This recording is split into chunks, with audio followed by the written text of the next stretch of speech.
Hello everybody, this is Gus from Askewed Reviews, and it's Saturday, so you know what that means. It's another episode of Cinema Society Saturday. Now, if you don't know what that is, I joined a group where everyone involved loves horror movies. So every week we're given a theme, and then we partner up and we give our partner a movie that's within that theme that they then have to watch and review.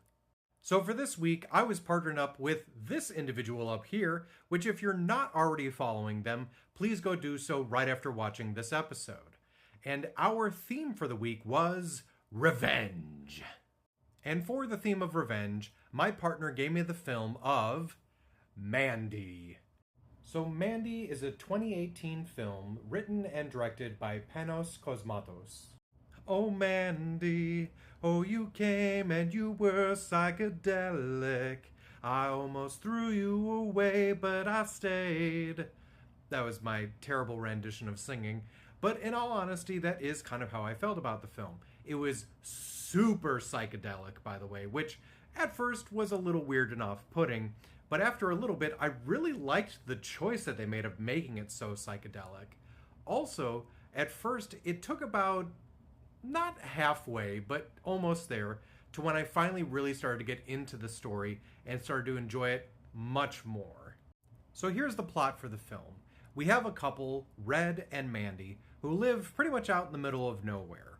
Now, one day, while Mandy is taking a walk through the woods, there is a van full of, well, a cult that is passing by, and the cult leader, Jeremiah, notices Mandy and instantly is attracted to her. So Jeremiah decides that he has to have Mandy for himself. So he has one of his henchmen go out and use essentially the evil Ocarina of Time, which kind of works like the puzzle box for Hellraiser, but instead of summoning Cenobites, it's a weird Mad Max biker gang. So this gang manages to kidnap in the middle of the night both Mandy and Red. Now what ends up happening is Mandy is brought before Jeremiah, and Jeremiah expects that she's just going to fall all over him, but she doesn't.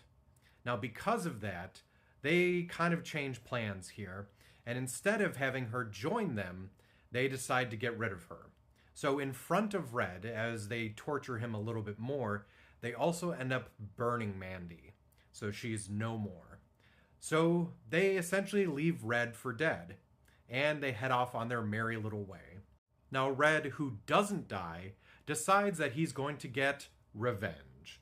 And the way he does so is by getting an assortment of weapons, one of which is a kick-ass axe that he makes himself that I want so badly to put up on my wall. But he also uses some other weapons, which you can kind of see there on his body as well, chainsaws, knife. And he goes after this biker gang first to take them out, and then to head off towards the cult as well. So when it comes to revenge movies, I feel like there's three types. The first type is when you just get it wrong and it's just not a very good revenge movie. The second type is when you actually have a really good story and it doesn't really matter what's happening on the screen because you're so enthralled in the story. And then the third type is whether or not the story is good or not, the amount of violence and the actual revenge that's being gotten is just so darn entertaining. And this one definitely falls into that third category. So at least for me, in my own personal opinion, I'm going to give this movie a 4 out of 5.